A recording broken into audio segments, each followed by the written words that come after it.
की बैरिस्टर मुर्तज़ा वहाब ने press conference से खिताब करते कहा कि पोशीदा चीज़ों को निकाल कर शहर और मुलाजमीन की फलाह के लिए खर्च करेंगे। पीपल्स पार्टी आवाम के लिए है और आवाम की खिदमत करती रहेगी। हम तफरीक और तनकीद की सियासत करना चाहते हैं। उनका कहना था कि 3.5 सालों में कराची तरक्की देखेगा।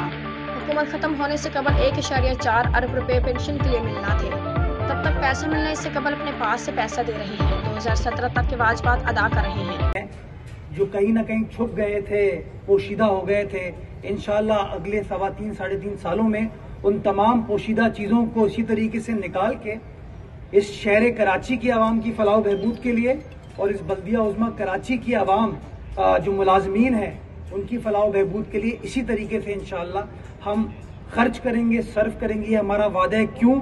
क्योंकि पाकिस्तान पीपल्स पार्टी आवाम में से है, आवाम के लिए, और जो कुछ करती है वो आवाम के लिए करती है। मेरी कमिटमेंट है इंशाल्लाह। एडमायर करता हूं, उनकी बात की जाती है।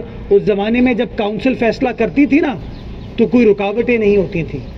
अगर जमशेद नुसरवान जी आज 2024 में ये केएमसी की इमारत बना रहे होते ना तो मेरे ख्याल में इसके ऊपर कोई ना कोई स्टे ऑर्डर आ चुका होता, या कोई हमारा प्राइवेट सिविल सोसाइटी का बंदा जाता कहता कि ये कोई बहुत गलत चीज होने जा रही है।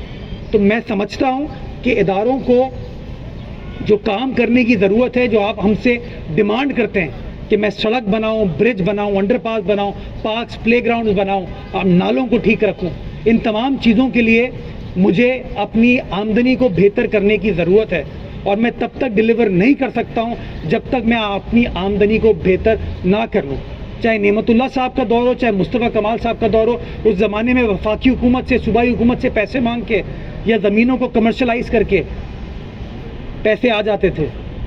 इसी वजह से आज केएमसी अपने पैरों पर नहीं खड़ा हुआ। अगर हमने अपने वसाइल को, अपने रेवेन्यू कलेक्शन के निज़ाम को ऐसे तरीके से चलाया होता तो आज शायद हालात कुछ मुख्तलिफ होते। और मैं चाहता हूँ कि तारीख इस पीपल्स पार्टी की इंतज़ामिया को इन अल्फाज में याद रखे कि ये डिस्पेंसेशन केएमसी में आई जिसने किसी से पैसे मांगने की कोशिश नहीं की। उसने अपने वसाइल, जो अपनी जायदाद है,